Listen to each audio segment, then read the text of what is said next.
أنا أردت أروح قلت أردت لما حل كرنيو بس أردت ولا حلنا ولا دميني يا شيخ. أردت أروح اليوم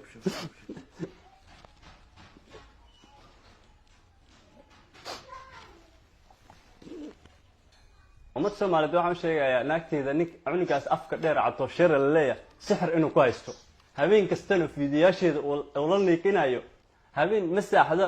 qof kasto yaqaan fiidiyooshi u soo diraya ninkaas naagta sixir ku haysto sixir ayuu ku haystaa marka habeen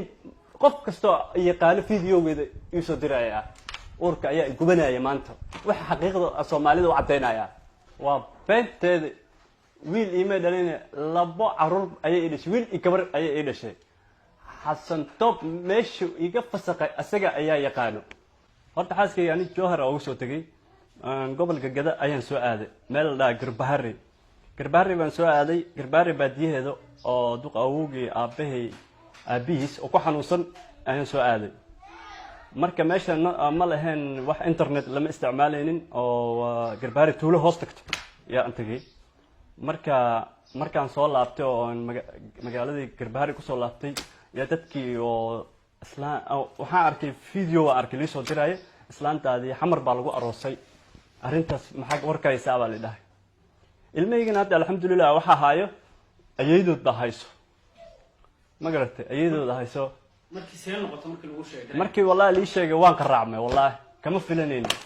adbo hadii lagu dhaas islaantaada nin kale raacday maxaa sameyn lahayd waa ka raacmaysaa Soomaha marka aniga aad baan u qaraacmay niyo ummad Soomaaliyeed telefoonada waa wacay telefoonada ku aqaan waa iska bedeshay ninka cabdo shira ayaa isku dayay inaan lambarkiisa helo ku wariyo xagga jooga waxaan ku wari saaxiib oo lambarkiisa ninkaas ii raadi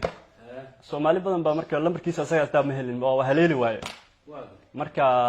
ummad Soomaaliyeed waxaan ka codsanay dhibaato weyn horta ani waa li dulmiyay dulmi weyn baa li dulmiyay waxa dulmiyeen cunugan yarka waa afka dheer oo cabdo shira leeyahay ma ahan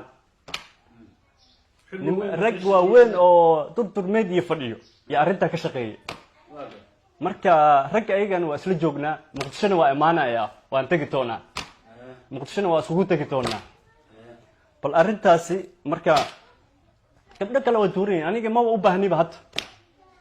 aniga ma u baahni hadda ayadaba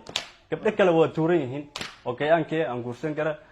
macnaha si kale hadee arinta u fasiran dadkan ay dhihin ninkaas naagta muxuu uga calacala naaga kale oo badan yihiin marka aniga waxaan leeyahay caan weyn carruurteeda bas baan ka naxay aniga marka waalidkeed la xiriido aabaheed la xiriido waalidkeed waa waalid iska danyar buu ahaa ayaga laftooda waxaan u maleynayaa in afka loo buuxiyay afka in loo buuxiyay aan u maleynayaa marka ayaga laftooda telefoonada ay ka qaban waayeen markasto gabadhaasi waxaan isku dagaali jirnay caan baan noqonaya markasto waxaan isku dagaali jirnay caan baan noqonaya maalmaha kamid ayay waxay tiri page YouTube isoo fur marka waxaan ku yiri aniga page YouTube ma aqaan waxa sheegaysid igala tag baan ku yiri caan maxaa ku faleysay baan ku yiri caan maxaa ku faleysay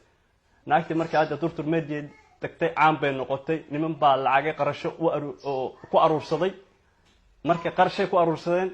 caan bay ka soo dhigeen hadda waxaan leeyahay carruurteedo ha u soo laabata caan weyn noqotay